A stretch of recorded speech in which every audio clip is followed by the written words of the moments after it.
Edgar B. Collins News and Comment. It's Monday, July 10th, 2017. May I offer you a nothing burger? And do you like it with pickles, lettuce, tomato, secret sauce? Welcome to the News and Comment Podcast. We do this Monday through Friday, except when I take a day off. And it is available on all of my outlets, including YouTube. And with YouTube, it's requiring me to do 3 clicks. And remember to do that in a few days. It doesn't happen. I do apologize. Today, I want to talk about nothing burgers, and I have a few prime ones to offer. This phrase, nothing burger, is really annoying me. It is being used to tell people, don't pay any attention to this. There's nothing between the buns. And, of course, at a time of maximum spin and minimal evidence, we are often left reeling, trapped between 2 buns, and there's no burger there. So today I'm going to begin with a report that I first want to qualify. This report is from a single source. It appears highly credible. It is new and fresh, and so I have not had an opportunity to get verification from second or third expert sources. But I want to share this with you with that little caveat, because I think it's very important. This is the first analysis that has been made public that supports the contention that I have clung to since I talked to Bill Binney last August. Bill Binney, veteran of the NSA, rose to technical director, left after he saw what was happening after 9/11, the prostitution of the NSA's mission from foreign surveillance to domestic. And Bill Binney told me last August when I asked him point blank, did Russia hack the DNC? He said, well, I don't know about Russia, but I don't think that the DNC was hacked. I think it was an insider leak. And this is one of the very credible sources who has informed my ongoing skepticism that I know annoys many of my listeners and some people who follow me on Facebook. I have linked to the report that is attributed to the forensicator. I don't know who the forensicator is, but the report is quite detailed, and I find it compelling. It is based on an analysis of the metadata of the DNC documents and data that were attributed to the leak of Guccifer 2.0. Guccifer's leak occurred in September of 2016. This report, again, analyzing the metadata, says that the information was transferred from a DNC computer to a laptop or a flash drive, and perhaps both. It was on July 5th at approximately 6:45 Eastern Time, 6:45 p.m. Now, one of the critical elements here is that the metadata, as it's being analyzed here, shows that the speed of transfer at 23 megabytes per second was faster than a hacker could have achieved by remotely entering into the DNC network or directly to a specific server. Now, this information could be immediately confirmed or proven false by the National Security Agency. The NSA, authorized by the president, could do this with a moment's notice, declassify the information that they have, and they could weigh in on this, what appears to be a detailed forensic analysis by the forensicator. Here's another quote from the report that I've linked to in the show file for today's podcast. Take a look for yourselves. Decide if you think this is credible. Quote, the initial copying activity was likely done from a computer system that had direct access to the data. And by that we mean the individual who was collecting the data either had physical access to the computer where the data was stored, or the data was copied over a local high-speed network, a LAN.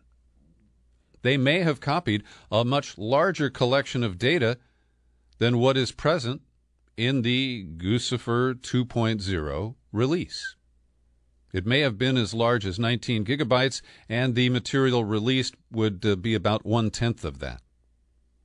And there are more details. The data was likely copied to a computer running Linux, and the Linux OS may have been booted from a flash drive. And it notes that on September 1st, 2016, 2 months after copying the initial large collection of alleged DNC-related content, a subset was transferred to working directories on a system running Windows. And that would be 4 days before Guccifer surfaced with this information. Later in the report, it says the use of a USB drive would also strongly suggest that the person copying the files had physical access to a computer most likely connected to the local DNC network. Indications that the individual used a USB drive to access the information over an internal connection with timestamps placing the creation of the copies in the East Coast time zone suggest that the individual responsible for initially copying what was eventually published by Guccifer was located in the eastern United States, not Russia. And while I don't typically report on events because of the calendar, something that happened 1 year ago today or 5 years ago today, it is noteworthy that it was 1 year ago today that Seth Rich was found dead near his apartment in Washington, D.C. at 4 in the morning. And while I don't have any proof that he was the DNC insider who may have leaked these files that ultimately wound up with Guccifer 2.0, I'm not convinced that it wasn't Seth Rich. And I don't believe that we've had an adequate investigation to this point, and I guess that my tentacles remain up because, as I reported about a month ago, the corporate media circled the wagons and said that anybody who promotes or asks questions about the death of Seth Rich is a conspiracy theorist. That's loaded language that always tips me off that there could be something that is trying to be hidden. Now, I return to my caveat. I find this fascinating, interesting. It supports my bias, which is in favor of the credible commentary from Bill Binney. But I can't prove this. Maybe proof will surface. I hope that we get proof of something in this hall of mirrors that we find ourselves in. Because today the New York Times, in a report that is in some ways as speculative as what I just shared with you, based on anonymous sources and documents that they have not seen, reports that Donald Trump Jr. had a meeting on June 9th of 2016. The Crown Prince Jared Kushner was present. Paul Manafort, then the campaign manager, was there. And they met with a female Russian lawyer, Natalia Veselnitskaya. And what is interesting here is that Don Jr.'s story changed. The New York Times published information about the meeting itself on Saturday, and Trump Jr. said, "Oh yeah, it was. We talked about the policy about adopting Russian children that Putin had cut off because the U.S. had issued a formal complaint about human rights violations in Russia, and that this attorney Veselnitskaya was a worldwide advocate for resuming Russian adoptions." Now, the Kremlin says they don't know this woman. They were unaware of the meeting. They say that they are unable to keep track of every Russian lawyer in their meetings domestically or abroad.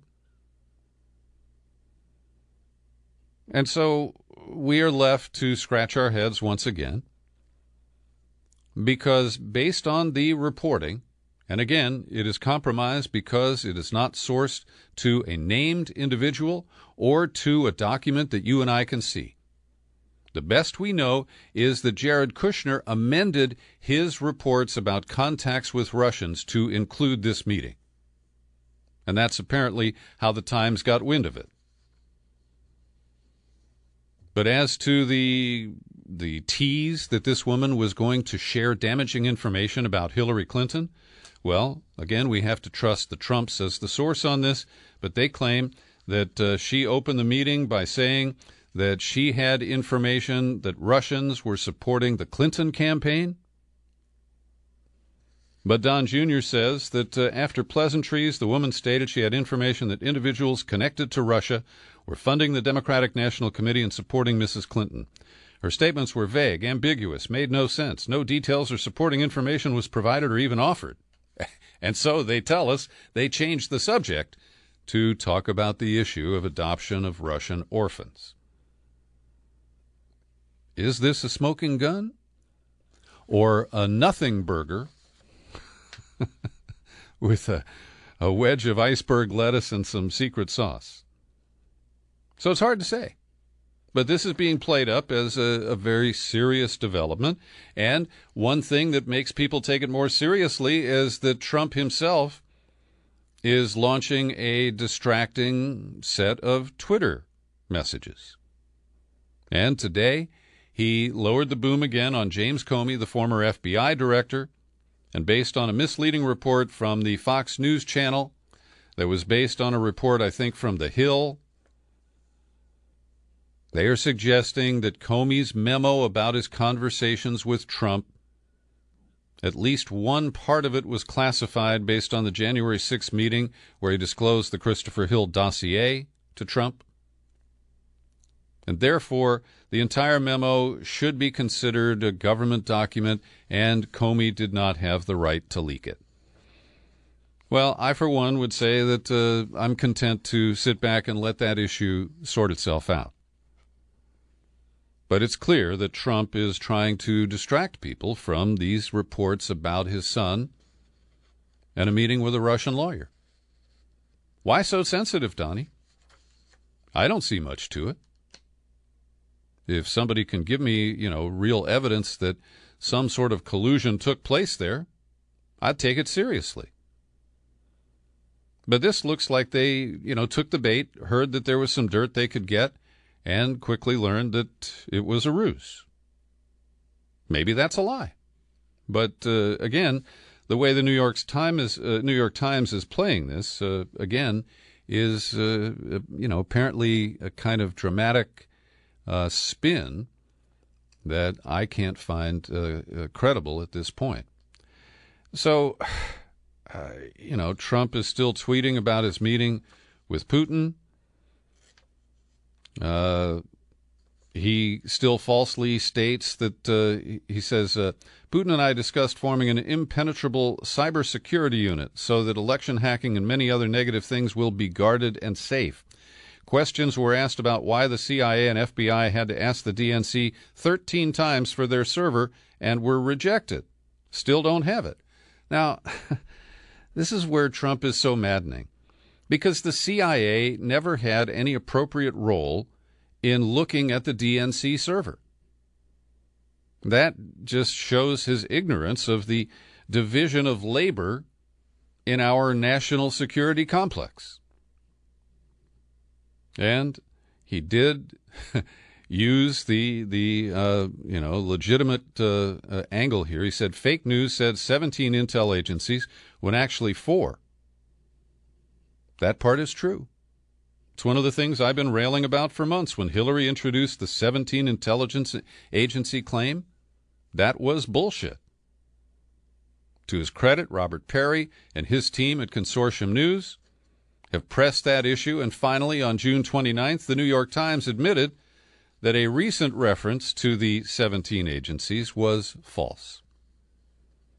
And so Trump suggesting this idea that we're going to work with Russia to set up some cybersecurity unit, I mean, everybody thinks that's crazy, including Lindsey Graham and John McCain, many other Republicans.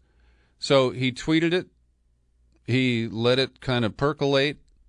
He went out to play golf. And then late on Sunday evening, he basically tweeted, never mind.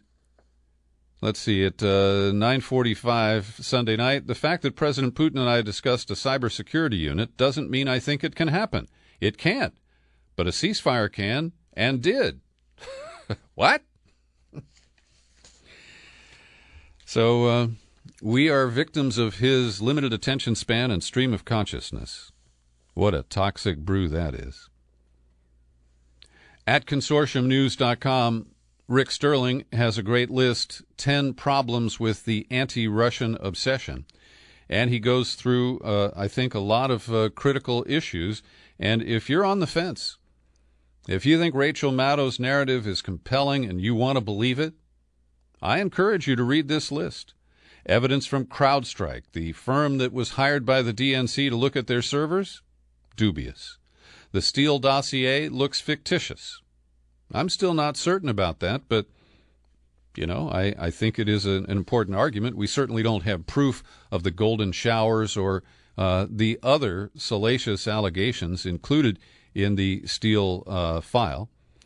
Sterling repeats the issue about there weren't 17 intelligence agencies that weighed in on this, that the crimes have been, alleged crimes have been wildly inflated, that the DNC Podesta leaks included information that was accurate and important for voters to know, that social media that was harsh on Hillary Clinton was often accurate and came from real people. That's not to deny that there was some outside amplification, but as I've repeatedly pointed out, some of that came from Hillary's own people. And he concludes by saying the anti-Russia hysteria reduces resistance to neoconservative forces pushing for more war. And I would add number 11, you may have heard this before from me, but we have overlooked domestic suspects of election rigging, of election fraud, of tabulation manipulation. And if we really care about the honesty and integrity of our elections, we wouldn't be trying to blame Russia. We keep, getting word from those who say they know that there was no effort made to manipulate the actual tabulation by Russia. But I believe there was a serious attempt made by Republicans. And the most evidence we have for that is in Michigan, where Trump won by only 12,000 votes, and there were over 60,000 votes or ballots in Wayne County, where Detroit is located, that showed no vote for president at all. And here's a real story that The Intercept has broken today about the behind-the-scenes operations of Jared Kushner. And it's a lengthy story. I've linked to it in the show file for the podcast. It relates to the efforts by Jared and his father to overcome the failure of a deal that I believe Jared was responsible for because it happened while his daddy was in prison. It was the purchase of a building at 666 Fifth Avenue in New York City. That deal is severely underwater, and in the last 6 to 8 months, the Kushners have tried to find new financing, including from the Gulf Emirate of Qatar. And that's the fascinating center of this, where they had a deal for $500 million from one of the wealthiest people in Qatar, a guy who goes by the initials HBJ. And HBJ pulled out because the Kushners couldn't meet the other terms that he had asked for. Then there was a deal with a company called Anbang, and that was a deal that would have allowed the Kushners to pull out the cash that they had put into the deal and leave the risk with others. That cratered. And so more recently, the Kushners have been trying to find investors from China, where the most wealthy people all have links to the military and the government there. And all of this has been going on either during the election campaign or after Trump secured the presidency and Jared Kushner rose to power in the White House. And Jared Kushner appears to have been playing both sides of the street. At one point, trying to get this money out of Qatar, and then more recently siding with the Saudis in demonizing Qatar, who is no worse. I mean, Qatar is not something that I admire or aspire to, but, they are no worse than the Saudis, who have now demonized them and tried to kick them out of the Gulf Cooperation Council. So it's a series of conflicts of interest, and that's what we see as central to the Trump administration. Every day I like to pause for a second and thank the people who support my work with your subscriptions to the Peter B. Collins podcast. I dropped by the post office box over the weekend, and like clockwork, a check from Paul Elsesser, one of my most generous supporters. I also got a note from Dolores Evans in Tucson, a hardcore listener, and she has renewed her subscription for 2 years. So Paul and Dolores, thank you very much. Also want to shout out to Teresa Paris. Terry Paris celebrated her birthday over the weekend. She also a very generous supporter of the Peter B. Collins podcast. You can join them. Come on over to peterbcollins.com, click on the menu button, pull it down, and click on Become a Subscriber, and your options will be outlined there for you. You can choose something and take care of business in just a couple of minutes. After the cozy meeting with Putin in Hamburg last week, Rex Tillerson, who was the only other American in the room besides Trump and a translator, he went to Kiev in Ukraine. And with the Candyman, the U.S.-backed President Petro Poroshenko, he dinged the Russians, playing bad cop to Trump's good cop, I guess, and said that he does not support lifting of the sanctions until Moscow reverses course in the region. And I don't expect that anytime soon. Meanwhile, the truce in Syria, brokered by the U.S. and Russia, seems to have taken a slight hold. It's pretty early. It's only been about 24 or 36 hours, but that appears to be somewhat promising. And the Prime Minister of Iraq, Haider al-Abadi, took a stroll through Mosul on Sunday and declared victory over the Islamic State. I think that's a premature ejaculation, but that's the news. We'll see if it holds. Nearly 1 million people took to the streets of Istanbul to protest the increasingly dictatorial rule of Recep Tayyip Erdogan, and he, of course, will ignore that. Over 150,000 state employees have been suspended. 50,000 people have been arrested in the past year. We're just 5 days shy of the anniversary of the alleged failed coup attempt in Turkey. The Republicans continue to look for votes for repealing Obamacare. The New York Times ran a piece today detailing how each state with a Republican senator will be harmed by the current bill that the Senate is considering that would take about a total of 23 million people off of health insurance over the next 10 years. Bernie Sanders and his wife Jane, I think, were originally the target of a political attack. When a man in Vermont with ties to the Trump campaign accused Jane Sanders of fraud related to the work she did as the president of Burlington College in Burlington, Vermont. Now it appears that the investigation is gaining momentum, and it appears there's more than just politics involved. And whether it was bad judgment or bad faith, it appears that Jane Sanders is going to be at the center of a controversy and investigation for some time to come. Jeffrey Beauregard Sessions III, the alleged Attorney General of the United States, took a trip to Guantanamo Bay, Cuba, on Friday. He said that it remains an essential tool. It remains essential that we use every lawful tool available to prevent as many attacks as possible. It just shows how tone-deaf and idiotic this man is, because he's unable to recognize that Guantanamo Bay incites a new terrorist or a jihadist, perhaps every day, if not more often. Joining me for a quick interview on the podcast today is Roger Schuler, the founder and editor, chief cook, and bottle washer at LegalSchnauzer.blogspot.com. Hey, Roger, good to talk to you today. Well, same here, Peter. Always good to hear from the folks on the West Coast. Well, and this is a signal moment because you have been blogging for 10 years exposing the political corruption in Alabama.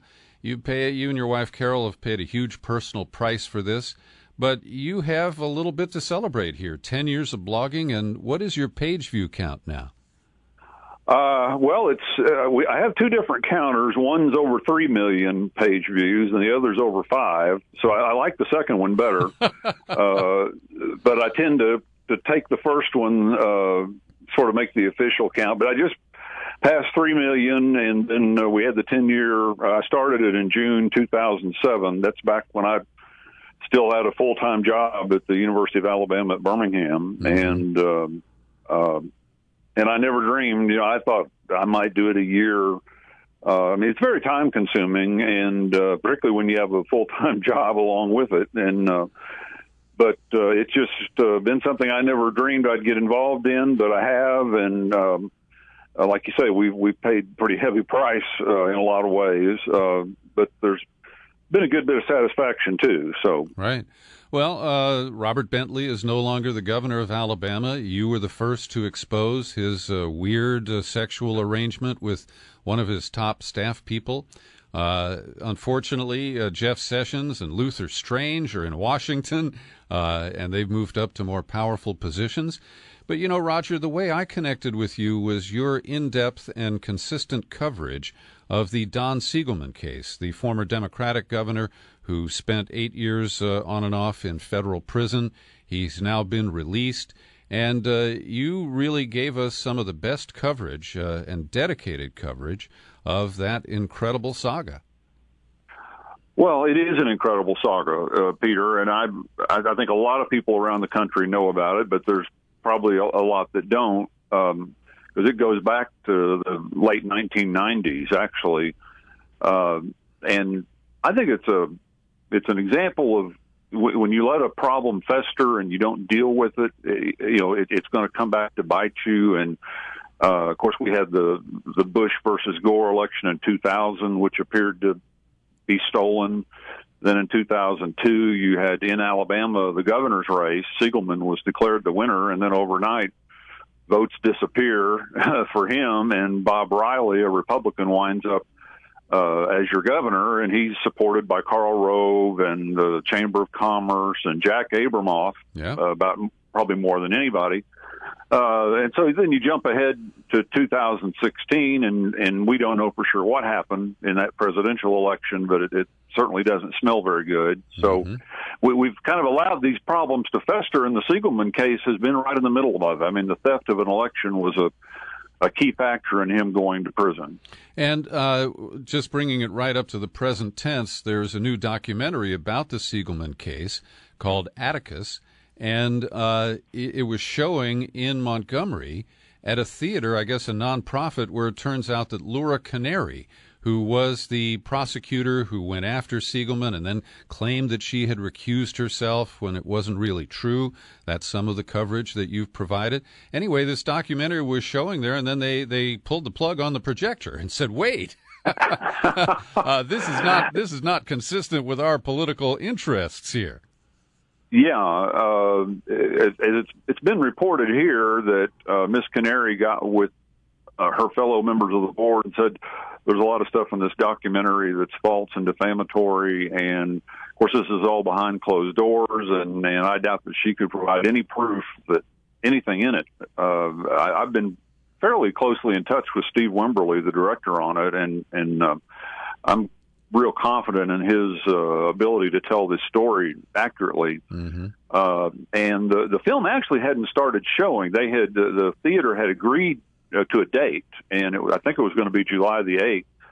And then word got to the board and Canary and so on, and they pulled the plug on it being shown at that date. And it has been shown in Birmingham. It has been shown in Atlanta. Mm-hmm. And hopefully it will be making its way to a theater near you, to everybody pretty soon. And but I haven't seen it here. I'm in Missouri right now. But I've heard that it's pretty powerful stuff. Yeah. And I think it's well told, and I think, for people particularly of a, center-left view, it would be well worth their time and money to see it, from what I understand. Yeah, I can't wait to see it. I hope it'll come to a theater or even a little screen near me soon. Now, it's interesting because one of the issues there, as I referenced, was that Laura Canary claimed she had recused herself. And Jeff Sessions, who switched from a U.S. Senator to Attorney General as payoff for his early support of Donald Trump, he's got a problem defining the term recusal, and he was supposed to have recused himself from everything related to the Russia investigation, and there he is front and center in the firing of FBI Director Comey. What is it about English and, dictionary definitions that don't work with certain Republicans from Bama? Sessions, I've written about this, and it's been widely reported. When he was Attorney General of Alabama in the 90s, he made it a practice to prosecute Democrats down in the Mobile area. And again, that's a problem that festered, and next thing you know, the governor's being targeted. Well, with Jeff Sessions as Attorney General, and Luther Strange will face a special election to see if he can hold on to the seat that he was appointed to under really stinky conditions, a trade-off really for not seeking impeachment of Bentley. Your coverage, Roger, is more important than ever because the swamp that really needs to be drained, not the one Trump pretended to talk about, but in my view is the one in Alabama. And I want people to know how much you have suffered. Your home was taken in foreclosure. You and Carol left Alabama and are living in a week-to-week motel in Missouri. You've had problems there where you were evicted and the deputy sheriff broke Carol's arm, and you're involved in court proceedings there where you had a recent victory. And all of this is, portrayed and reported on an almost daily basis at the Legal Schnauzer blog. And I want to give you an opportunity here to ask my listeners to help you and Carol out, because I know that you're really just living week to week, and you need the support of my listeners and your readers. Well, that's true, Peter, and we appreciate it. And probably the best way, the blog on the front page in the upper right-hand corner has a donate button via PayPal, and folks in any amount is greatly appreciated and welcomed. We do have a GoFundMe page there also, and but basically what's happened is people attack the media, and we're seeing it now with Trump. Except he's attacking mainly large media organizations like CNN. But when you're a solo blogger, I mean, you're pretty vulnerable. Yeah. And I was essentially kidnapped from inside our home in Birmingham and thrown in jail for 5 months. The eviction that you referenced that led to Carol getting her arm just shattered, it broken into dozens of pieces right above her elbow. And we're going to be filing a lawsuit over that here soon, and to complete the absurdity of that story, the local cops have filed charges against her, claim that she assaulted a police officer. So, it's a case of the free press being under attack, and have particularly been attacked because I am a real journalist. I have a degree in journalism, and I, not that I'm perfect, but I know what I'm doing. I've done it for 35 years, and when you have good sources, and I'm fortunate to have good sources, and I'm not under the control of an editor or advertisers, I'm a threat to the power structure. Yep. And they've taken that out on me big time. Well, Roger, I want you to continue to be a threat. I want you to keep on reporting. And as I mentioned, the Luther Strange special election will be coming up. We got to keep both eyes on Jeff Sessions. And I think you do an incredible job with limited resources. And I hope that my listeners will help you out in your time of need right now. So visit legalschnauzer.blogspot.com, and you can hit the PayPal button right there at the top of the page.